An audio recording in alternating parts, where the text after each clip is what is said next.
breaking all the bars. Yo, the crowd's feeling it, energy's alive. Spotlight on the tails where the future arrives. Bass in the air, every story's a spark. Late night on bass, we're light in the dark. Bass night stories on the stage, we vibe. Talk show magic where the chain comes alive. Tokens in the flow, let the legends provide. Late night on bass, we're taking it worldwide. Welcome, everybody, to another edition of Late Night on Bass. Mondays on Bass with your boy, Bill the Bull. I did not shave this weekend, and the reason why is because I literally had to take care of my toddlers. Our nanny was gone. It was fucking hard, so no time for shaving, but the show must go on. The show must go on. Real quick, shout out to the Mo. Shout out to Bill the Bull, the best on late night. I did not pay the Mo to say that, but I do appreciate the kind words. The Mo. Listen, if you guys have been stuck on a rock, this weekend's been crazy in crypto. Your bags are probably pumping, unless if you're in some complete dog shit coins. My apologies if you are, but for the most part, markets are looking good. Today's show, though, is going to be cool. We're going to, briefly talk about the markets, what's going on. By the way, I'm going to, these shows have been cooking lately. So shout out to each and every one of you that have been joining in. Typically, these shows have been getting around 2,500 to 3,000. So we gotta get at least that. If not, I'm a failure according to my mom. I don't ever want to disapprove her. I always like her, her support. So please, for my mom's sake and my sake, bring up the numbers if you haven't done so. Stream it out to reshare the link. Be greatly appreciated. But today's show, we're cooking. So we got Lucas from Pods and Paperview, and we got Nuclear from Bario. So we'll talk about the markets and the charts, but there's a big shift in attention to farcaster mini apps. We're doing a series about all the top mini apps on farcaster. And I think it's important because, TBA is rolling out on Wednesday. Anyone who's going to be there, I'll be at the event as well. So hopefully we can connect. We'll actually ask Lucas if he's going to be there. It would be good to connect to him in person. But they're making this big move to push farcaster and the mini app and the mini apps into this Coinbase wallet. Think of Coinbase wallet as like the new iTunes store, whatever, app store. It's kind of what they're doing. So if you want to have exposure, you need to start building these mini apps to get distribution. So we'll have Lucas talk about, Pod and Paperview, who, by the way, has just killed it on chain with his media stuff with Pods. That's actually where, what we're going to be doing on these streams too, is I cut them up into podcasts as well. So you have the live stream angle, but I kind of like the angle of cutting it up and putting it as a podcast on pods.com, of course. So anyways, check it out. All right, so we got to talk about some stuff. Number one, it's hilarious that literally, this is not a base project, but this is like, XRP. It's hilarious how little engagement I get on these XRP posts. It's really funny. No one cares about it. It means you guys are sidelined. But dude, this thing has gone up from $2.31 all the way up to hitting $3. That's insane for a big cap. Brad Garlinghouse, you are my friend now because you have pumped my bags completely. But it's good to see kind of why I bring this up, because you're probably not in XRP and this is a base show and you're like, Bill, why are we talking about it? Well, I'll tell you why I'm talking about it. Because these are moves for the whole market.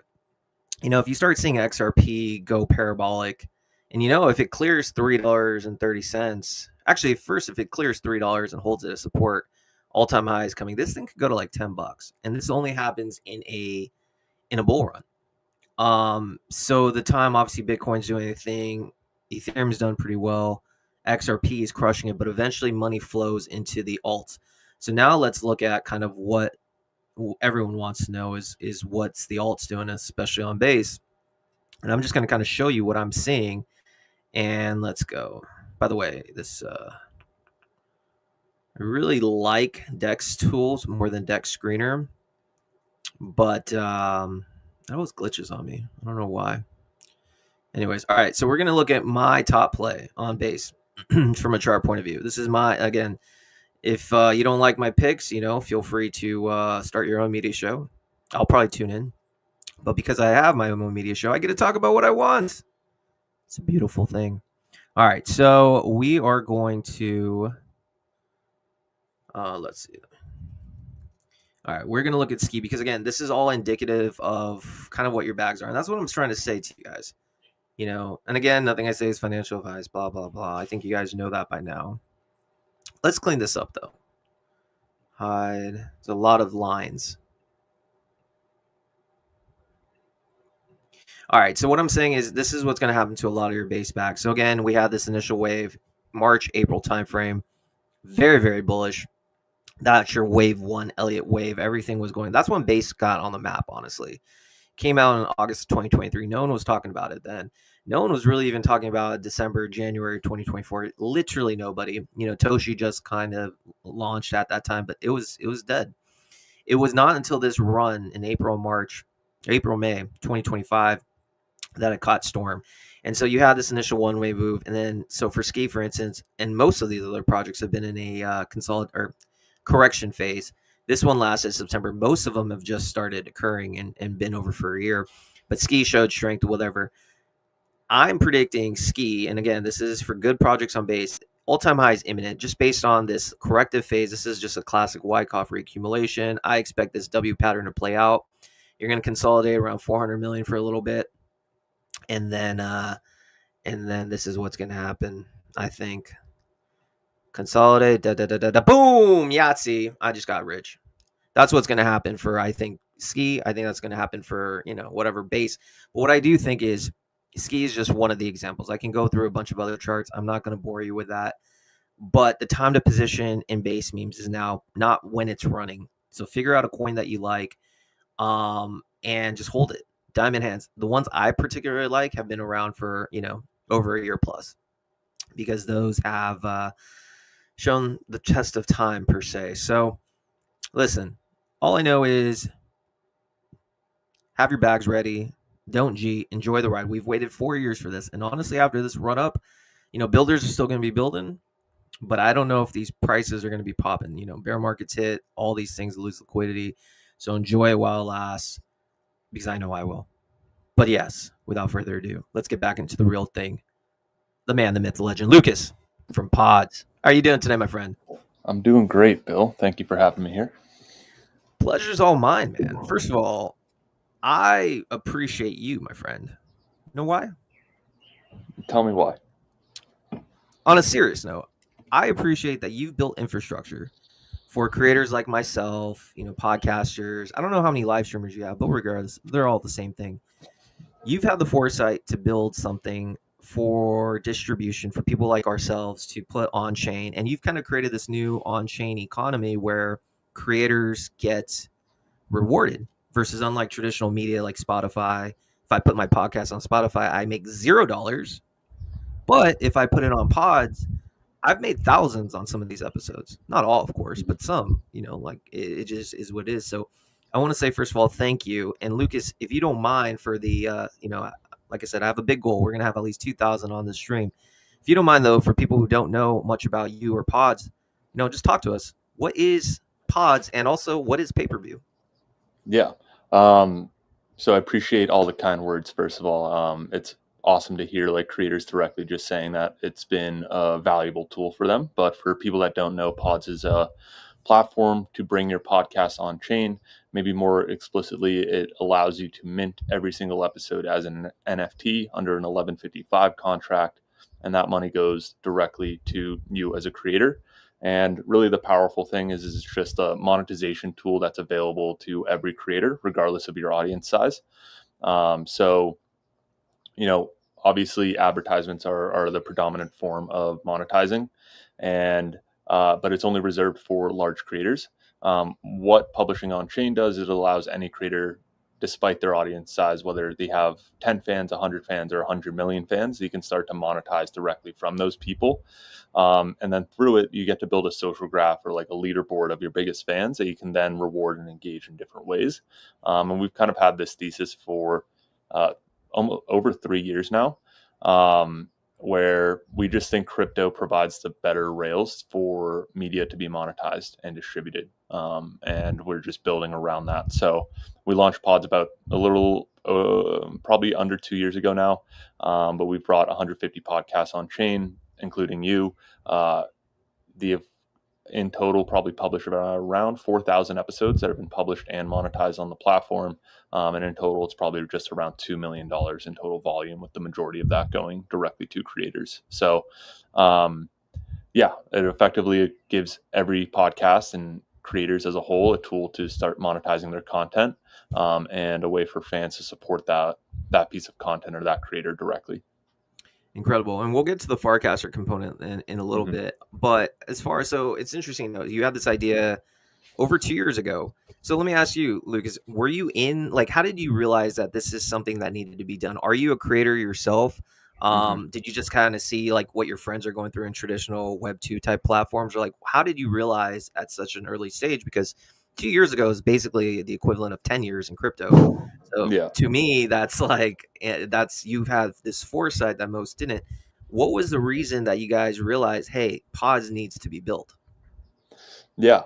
So as a little bit of background, I was fortunate enough to join Bankless back in June 2020 as the first employee, and ran the newsletter there for 2, 3 years, among other things, and really just got a firsthand look at the business model for media and realized it's really ad driven or brand, deal heavy. And I kind of just went down the rabbit hole of like, if you were to build a media company today on crypto, like how would you do it? And I really just kind of came to this thesis that crypto provides much better infrastructure for media, or kind of gives media the business model that it always needed, in the same way that the internet democratized, your distribution of media. Um, Crypto democratizes access to monetization. And yeah, I pretty much just from there went down the rabbit hole. We ended up testing the concept of like podcast NFTs at Bankless. We released 25 episodes on Ethereum mainnet. Um, I think at like 0.05 ETH a pop, at additions of 100, and it did really well. The community really liked it, and at the time we had really duct taped together a tech stack to make it happen. And yeah, just given the success and given the level of demand from other creators, I decided to take a step back from my role at Bankless and generalize the platform for everyone. And that's kind of how we got to pods. So with pods, the simple concept for those that are tuning in, we have, and so far we have about 600 plus people across all platforms, including Twitch. It's funny I bring up Twitch, not because I like Twitch, but you got to kind of go where the people are. The whole concept of tipping and all that, I feel, is Right. very symbolic of what crypto is able to do, monetizing the platforms. Like I think the Spotify's of the world, like yes, they have the most distribution, but like that model is so antiquated that that's why platforms like Twitch got pretty well, because you can start tipping creators. And I think that's again why on chain on pods is so much better, because you also get revenue from your most loyal holders. Anyways, I digress. If you guys are streaming, if you guys are listening to this on pods and are on Spotify, you will be able to see this on pods through the video, the YouTube, the actual video. But I want you guys to look at the video component, because you can kind of see and explore. Well, right now we're looking at the Pods Media website. So you guys did a revamp, didn't you, not too long ago? Yeah, we just shipped a full kind of discovery and homepage revamp, maybe a week ago, 2 weeks ago, probably now. And yeah, it was kind of just much needed. I think the last version of the platform was a little underbaked, especially it was built when we had 10 to 20 podcasts, and obviously we scaled pretty high beyond that. So we really needed a fully fledged discovery kind of experience, with search, with a better explore page, with a global leaderboard, better profiles, all that kind of stuff. So it was much overdue, but it turned out really solid, and we're really stoked with how it came out, and so is the community. Yeah, I mean, it literally looks like the App Store. And one day my podcast will be on the top. I'm coming for you, Toady Hawk. I see Toady. Toady will be on the stream tomorrow. He's Love it. cooking as well with Zero I Rights. was just on I was on a Twitter Spaces with him and Toady this morning with the good news, which Oh is yes, Rachel. Rachel. She's killing Yeah, it. She's she's been crushing it. crushing. Yeah, Had Los Fomos on the stream. They're actually nice. they're actually pretty impressive. They're But great. yeah, they really are. So anyway, so guys, you guys are seeing this. It's just like how it is really well done. This exploring page. So now my question is, and I think a lot of people have this same question, Lucas, is okay. You can mint it as a creator and you put it out there, but most people can watch it for free. Everyone can watch it for free. Tell me, why would anyone purchase an NFT for a podcaster? Is it to support them? Because they don't need to. They could watch it for free. What do you think the reason is behind those that purchase the episodes? Yeah, there's definitely a handful of reasons on why people will collect this stuff, or really anything, regardless of a podcast or a piece of art or anything like that. And it really kind of boils down into five buckets, is how I think about it. And it's usually some blend of it as a whole. The first one is kind of what you said, patronage. I just really like this creator. I really want to support them. I'm just going to donate to them a little bit of money, a dollar, $5, whatever it is. And there's that bucket of people. And then above that is maybe the utility aspect. So because these episodes are on chain, they're NFTs, they kind of get this like level of composability that you can start to do different things with. Maybe you have a token gated group chat or something like that, where you have to collect 10 of these episodes in order to get access to the group chat with someone like you and maybe all the guests that you've had on the podcast. Beyond that, it's maybe like a social reason or an affinity reason. Those are two different ones. So affinity is just like, I really like this piece of content, or there has a guest that I really like, a Jesse Pollock or a Vitalik, and I just kind of want to own that in my wallet. And there's some bucket or camp of people that are collecting very specific episodes that they really align with or really like. The social piece is like maybe more broadly of everyone else is collecting this, so I might as well too. You might see a Jesse Pollock, mint this episode, and then you'll see like 5 other people mint it because he saw him on some Explorer minting something. So there's a social context to it. And then the final one is like the golden goose of speculation, where you might receive or you might earn more than it costs you to support that creator. And where we've really kind of leaned into that is pretty much distributing ERC20 tokens as a reward for minting episodes. And we call this like a sponsorship product on pods, in the sense of, rather than like a sponsor giving you money directly, Bill, they can actually give the community tokens in return for supporting you, right? And this creates a much more like aligned kind of sponsorship model, where the audience is actually getting ownership or a stake in the people that are willing to sponsor you or advertise with you. And we've seen that really drive a lot of the volume over the past 12 months or so. So yeah, it really comes down to one of those 5 reasons. But I think, the one that people are most comfortable with, or like get people out of the, into the door, I guess, is probably the speculation, or I can earn more than I'm going to, it's going to cost me at the end of the day. And that's kind of the golden one. There's something there for everybody, for any sort of collector, for various reasons. So very cool to see that. All right, so now we're going to pivot. That's pods. Super dope. If you're a creator, create some cool stuff, apply with Lucas and team. Highly recommend. Now let's move on to Farcaster, because Farcaster, what you guys are doing is you're really tagging into the mini app aspect, not only for pods, but also for pay-per-view. So let's kind of show this, and I want us to kind of see your reasoning and your thoughts, and let's dive deep into that. So for those that are looking, we're on your Farcaster page, and on the right hand side there's like a mini app dashboard that people can add. 2 of the ones that I have added is pods and pay-per-view. So let's start off with pods for you to see. It comes up really quick, easy. So talk to us, Lucas. What does the mini app do for pods? Let's start with pods. Is it an extension of pods in a smaller format? Like, what is the difference? Why does the mini app important for pods? What are you seeking to accomplish by having this mini app? Yeah, I think the short answer is ultimately distribution. It's like these mini apps provide a base level distribution to 37 Farcaster users, all 37 of them, which that was a joke, but it pretty much allows you to get a little bit more distribution out of the box, in the sense of creators like you can start to share the link to the episode. What will happen is I think if you scroll down, there should be like a frame kind of link, but you'll be able to like find the episode right in the feed. You'll be able to click it, and you'll be able to listen to it directly on your Farcaster feed. You can swipe it down and continue scrolling onto your business, or you can collect it directly, where all of these Farcaster users have a wallet natively out of the box, so they're able to easily just collect that episode, give you a little bit of money really easily without going through the whole rigmarole of trying to get a wallet or anything like that. Like, everyone has funded wallets. And then the final piece is like the notification. So we get we're not an iOS app, so we actually get like out of the box notifications, push notifications to thousands of users that add our mini app, and that really helps with getting distribution out to content, new episodes in front of an audience, or on pay-per-view. We have like a pretty not sophisticated, but like automated system behind it that kind of like notifies you if you ever view someone's post. You'll get notified when they post again, and all sorts of stuff like that. So really the short answer is that you get this base level of distribution on Farcaster that really acts as like a good arena for like a full iOS app. At the end of the day, you really get to understand like what push notifications are going to convert, how you're going to get people to open your app.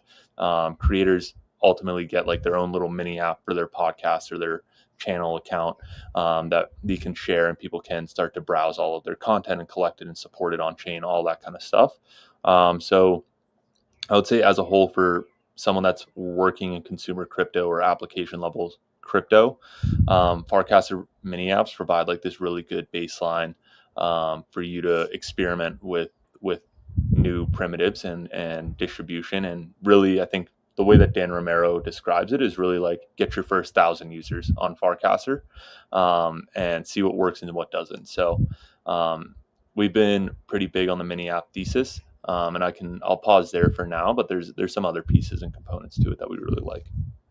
Yeah, no, there's a lot to kind of unpack. One of the things, first of all, how do I go back on this? I clicked it. Now, if I want to go back, is there like a back button? That's like a kind of a drawer. So if you kind of like swipe it down, it should. Oh, I've never really done the desktop experience. look at you that. can. See, I would, I'm your beta tester, bro. I'm hit your that beta hit tester. that like little gray area right in between the top. Yeah, like, this will just. yeah. Well, anyways, we test and prod. We need a back button. I think a back button would be good. Let your engineering team know. No, but I think okay, there's a lot to unpack, and I kind of want to say. So I'll tell you from my point of view why I think something like this is cool. So Farcaster, it's clear that Base is pushing this. It's going to be in TBA. They're making this like the go-to social feed of of Base, and all the apps is eventually going to be on there. They want distribution. If they're going to target the next 1 to 2 billion users, go through Coinbase Wallet. So having a mini app is a must in my opinion. So one of the things I do like about yours specifically, number one, from a creator's point of view, I love the fact that I can just post my episode, copy it, the link, put it into like my cast, and it instantly appears. And so I don't have to leave the actual interface of Farcaster if I want to purchase it, if I want to listen to it. It's all done without me closing the browser. And I think from a marketing, a funnel point of view, you kind of want to retain as much attention as possible, because if you start getting people to start clicking to different sites and navigating, then you eventually lose people along the way. Mm-hmm. Was that safe to assume one of the big reasons that you like as well? Yeah, I think for sure. And I think everyone's pretty familiar with like Twitter doesn't like links. So getting traffic from Twitter onto your own website is like nearly impossible these days.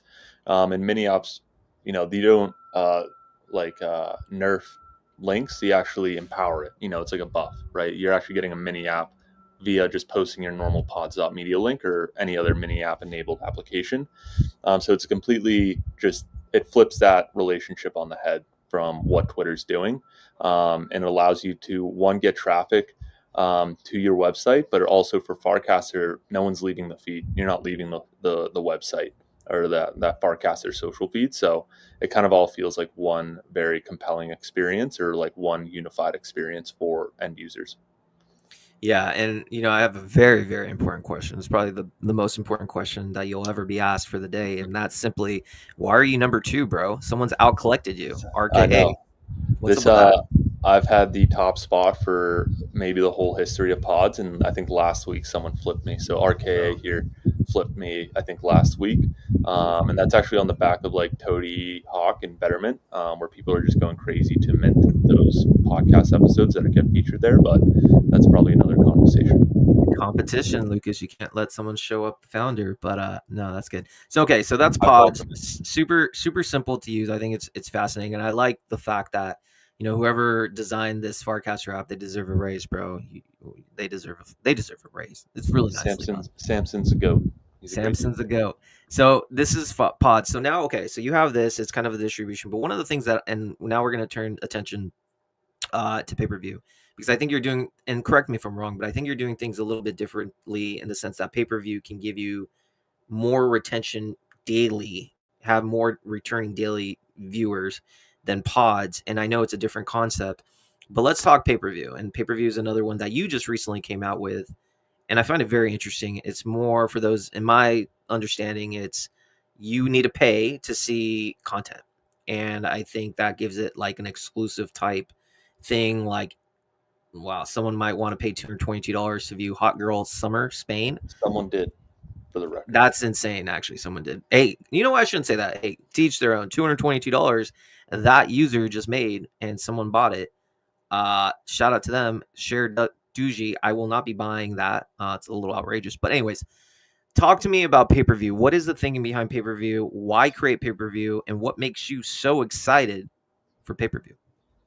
Yeah. So pay-per-view was really just a hack that we had put together, a mini app for FarCon, or like base hackathon. And really the thesis around it was, we've had a lot of creators like yourself ask us for like exclusive feeds. How can I release, an episode earlier, like behind a paywall?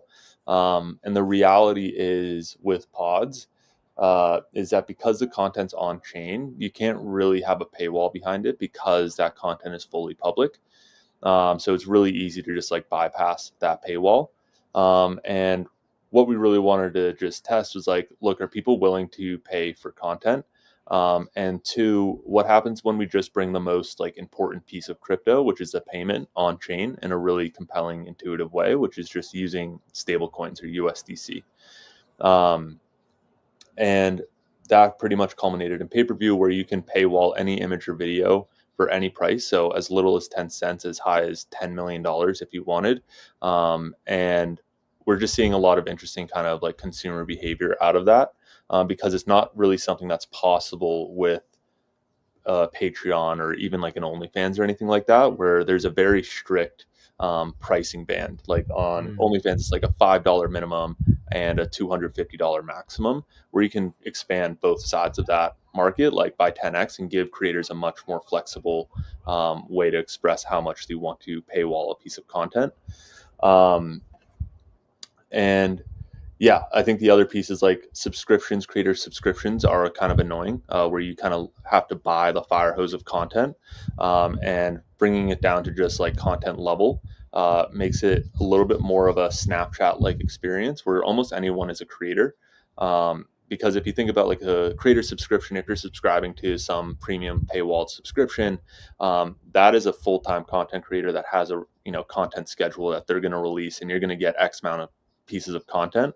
But if I'm just some casual person and I have like, hey, here's my secret party location for a secret DJ set with Fred again, I can just go ahead and paywall that one time, and that's my only post that I've ever done. And people can just pay for it directly. So you kind of expand also the creator market of potential creators for the platform by reducing the friction to paywalling content. And yeah, we launched this as a mini app, just because Farcaster provides that kind of like proving grounds to figure out whether this app works or not. And yeah, I think as a whole, we've been super stoked with the reception from the community and the level of activity that we've had on the platform. But yeah, pay-per-view just allows you to paywall any image or video for any price.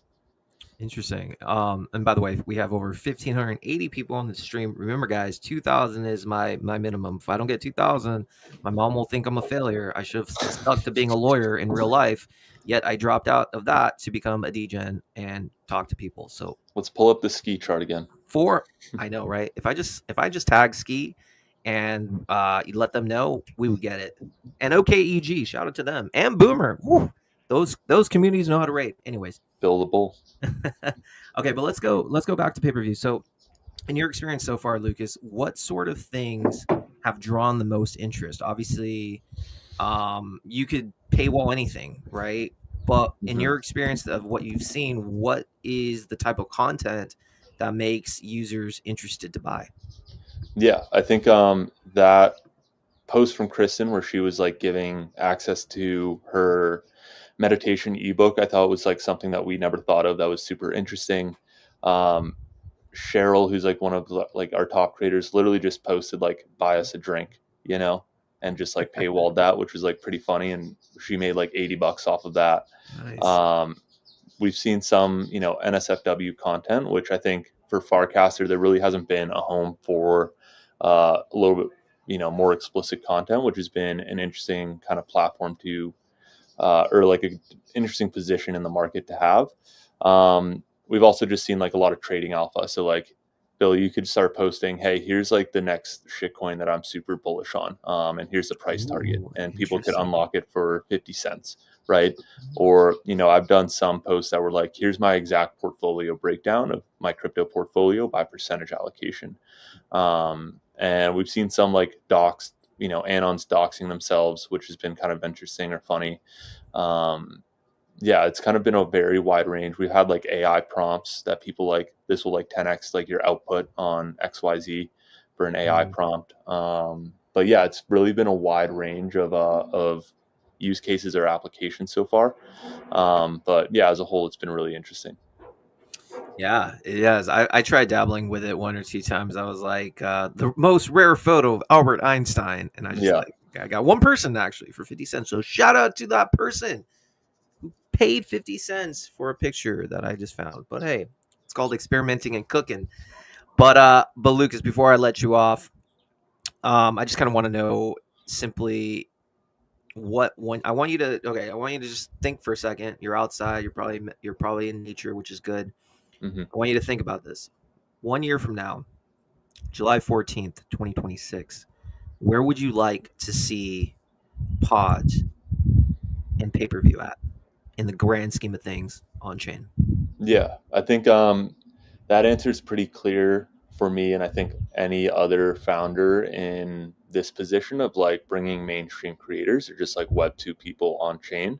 To me, this feels like a really easy funnel or like good top of funnel, which is like media, to be bringing creators on chain and opening up the possibilities because you can have payments from anywhere for any amount going directly to your wallet in some capacity, whether it is through, you know, like a coined post on Zora or an NFT on Pods or, you know, a paywalled image on Paperview.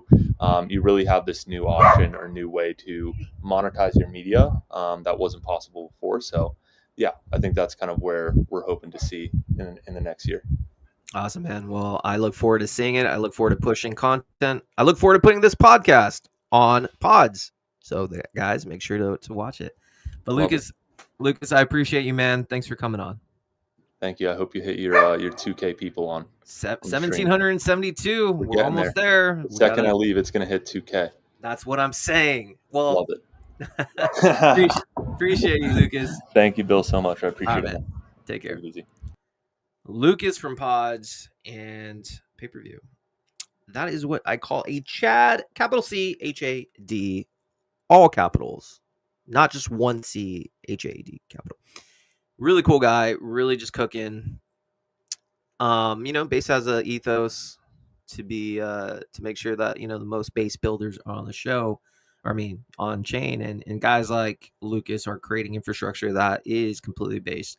I use his products, and it's just making the creator economy a better place. So shout out to him and shout out to the apps. And again, he's using Farcaster mini apps for further distribution, which is really important. So very cool to see. I have no doubt that his apps are going to be on the top list going forward and continuing to do so.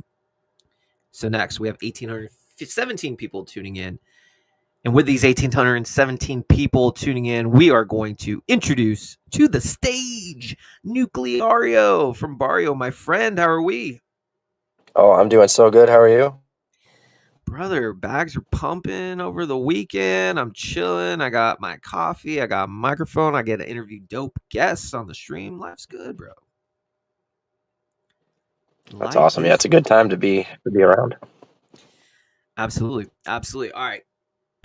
We're talking Bario. We're talking some news you're cooking. We're talking Farcaster mini apps. Again, the whole point of these series that I'm doing every Monday especially are to highlight and amplify what's being built from dope teams like yourself, like Bario, but how are they integrating Farcaster mini apps into the whole thing, why they're doing that, what do they seek to accomplish, and just kind of the overall thoughts. So Nucleario, for those that may not be familiar with Bario, first of all, let's just talk about the Bario entertainment system. What is it? And how, and then we'll talk more about the Farcaster mini app. But let's talk Bario entertainment system. What is Bario entertainment system? Yeah, so Bario Entertainment System, or BAES, just BASE for short, is essentially the central hub of gaming on chain, built on Base. But really, we're building as gamers the gaming platform that we always wish that we have, really targeting bringing the entire gaming community on chain, by giving them a platform that's familiar but also improves their experience in pretty much every way. So in short, we're taking all the best aspects of what gaming used to be when you had to buy cartridges and discs and go to GameStop and buy your games there, and you actually owned your game. So when you were done with it, you could sell it, or give it to a friend, or you could rent games, things of that nature. And then taking all of that and then adding the digital element and all the convenience that comes with it. So everything that Steam and platforms like Steam bring today, taking all of the shortcomings of those platforms and building upon them to make Bario Entertainment System the place that gamers want to play games, and also because we know it's important to have the games that people want to play. We are the place that game developers want to launch their games.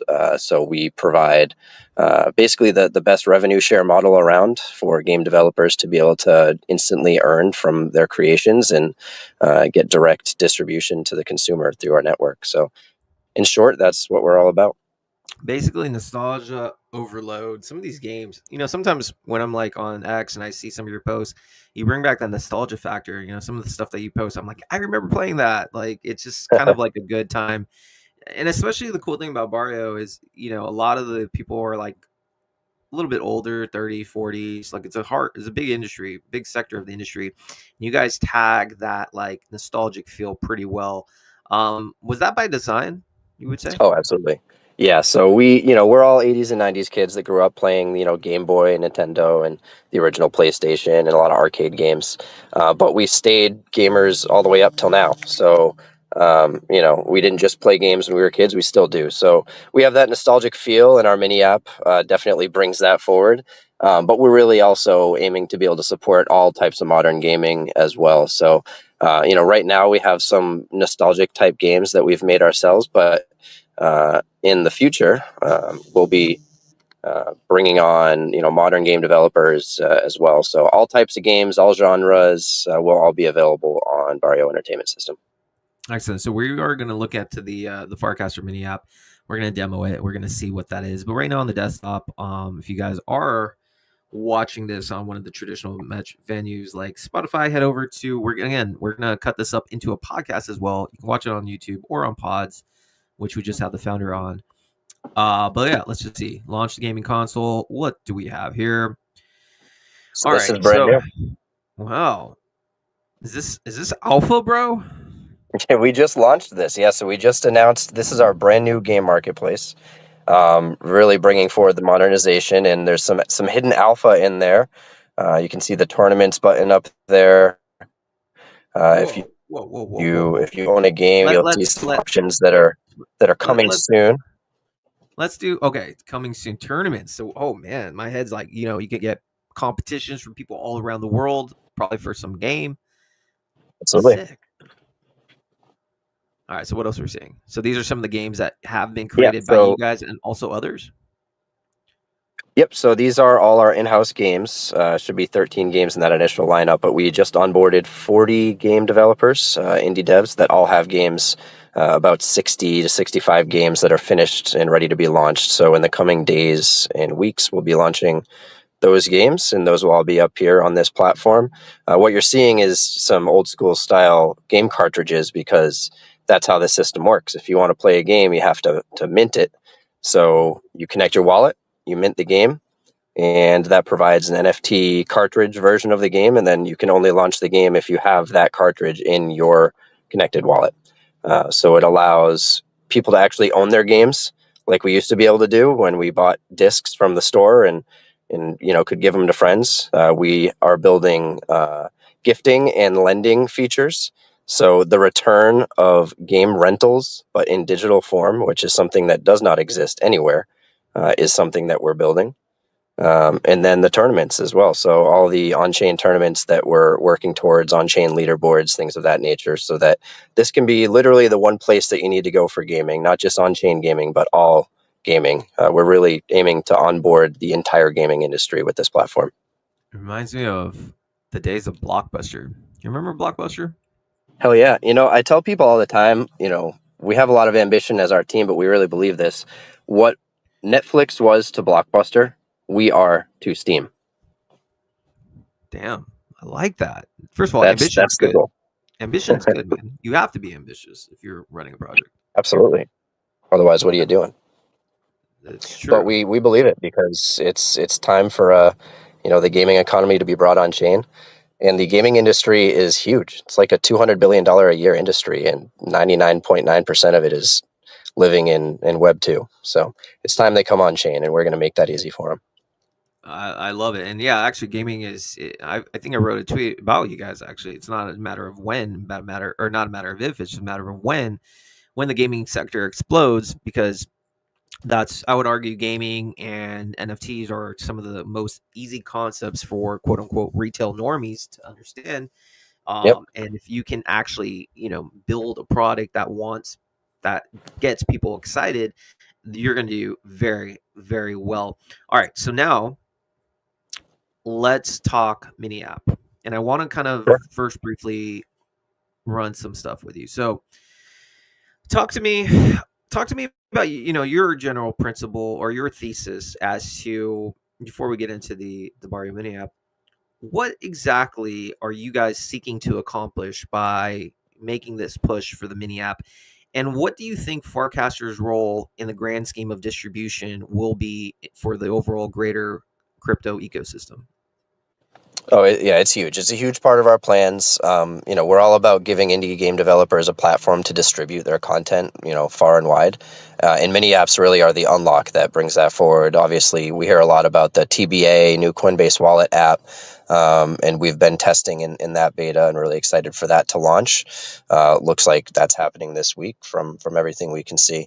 And really, yeah, just making the games accessible and easy to play quickly. So right now, our mini app is really the central hub for all things Bario. It does a lot more than just the games, but we're really looking in the near future to refine the Bario Entertainment System game console aspect of the mini app, so that can be more of a complete game console experience. But a lot of people will buy it, a lot of mobile gaming, and that's not all that we do. That's certainly not our only aspect, but there's a lot of games out there, and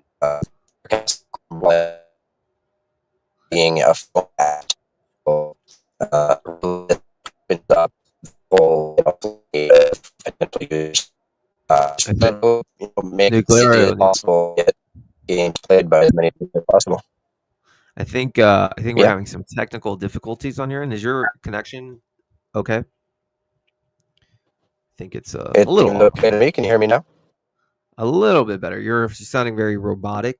But hey, that's cool. That's about the live stream. You never know what you're gonna get on a live stream. But yes, if You if never you know. can, I apologize. no worries. Now it's better. Now there's that Nucleario voice that we have come to adore. No Diddy. But yeah, I think what you said is spot on. So let's look at the mini app. Why don't we? So again, if you're on Farcaster, there's a whole mini app discoverable, function, search cache channels, users. You can find mini apps here, and then once you figure out a mini app, say you were to type in Bario, and you didn't have it, you click it, you'd be able to add it to your home screen. So anyway, say you're on your home screen. Let's dive in. All right, so boom, you hit it. Bario by Panic. Shout out to Panic. Had him on the podcast. Amazing Chad in his own right. All right, so tell me, Nuclear, what are we looking at? What's going on? All right, so this is Bario OS. It is both a web app and a Farcaster and Coinbase Wallet mini app. So it's really built to just take all of the pieces of our ecosystem and put them together. So there are some token gated features here for people that hold the Bario token. For those who don't hold it, we have a Buy Bario app right there, so you can get your Bario, top off, and be able to access some of these features. You know, you want to play Duck Hunt or Minesweeper, like those old nostalgic games, those are on there. You can play that for free. And then the base games right there, the Game Boy looking thing, kind of bottom middle. That is our beta lineup. We're actually still adding a lot here in the next couple days before the Coinbase Wallet app goes live. And it is a double click like the old days. You got to double click all these things. Gotcha. Yes, there you go. So we have here, these are free to play because we are still implementing our minting feature in the mini app. Again, a lot of stuff coming in the next few days. As we continue to test and get ready for the new Coinbase wallet. But, you know, Gecko Blaster, for example, you could just click play game and it would launch right there within your window and you'd be able to play the game. What we're building out here to really complete this mini app experience is just like on that other site that you were looking at, where you actually mint and own and can trade all of these games, and bringing our whole game library, not just that initial sampling. Hold on, I'm just jamming to this music, by the way. It's really good. It's a little loud. I like it. Hold on, I'm vibing right now. It's like super 80s. Are all the songs like this? Dude, this is so dope. Okay, number one. There's a little similarity between all of them. Real quick. Let's see. Okay. Oh, okay, cool. You do have a back button. I was actually telling Lucas, like, there needs to be a back button. Let me actually just see another one. Double click. So these are all for free. Let me hear what this one is. Bario. Yep. Let's hear it. This better have some good music. Oh, you know it. All right, let's see. That's what's up. Very cool. Okay, so you can play all these games. Okay, so let me ask you this then. Okay, so we have this very easy to use mini app. It makes things simple. It's also a good funnel for you to get people interested in Bario, the entertainment console, and everything that you got going on. How do you guys view the Farcaster mini app in the grand scheme of things of what you're going to do with Bario? Is it more, are you guys treating it more as like a funnel to get people into the ecosystem? Are you guys using it as a standalone product that, you know, just for fun and, you know, that's cool?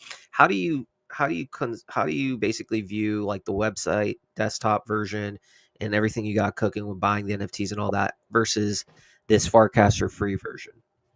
Yeah, this is definitely a funnel right now. Again, we're building out the more complete version of that game store within this mini app. But a lot of our games are actually PC only. So we have some mobile games on there, but we don't want to restrict what these indie game devs can build. And a lot of them have built more complex, more demanding games that aren't just simple arcade games that do require PC to play. So we have a number of those PC only games on our site right now. And that's where a lot of the magic happens. So this is kind of, you know, a good way to get introduced to the Bario ecosystem, play some games, have some fun, make some paintings and coin them on Zora. It's another cool feature.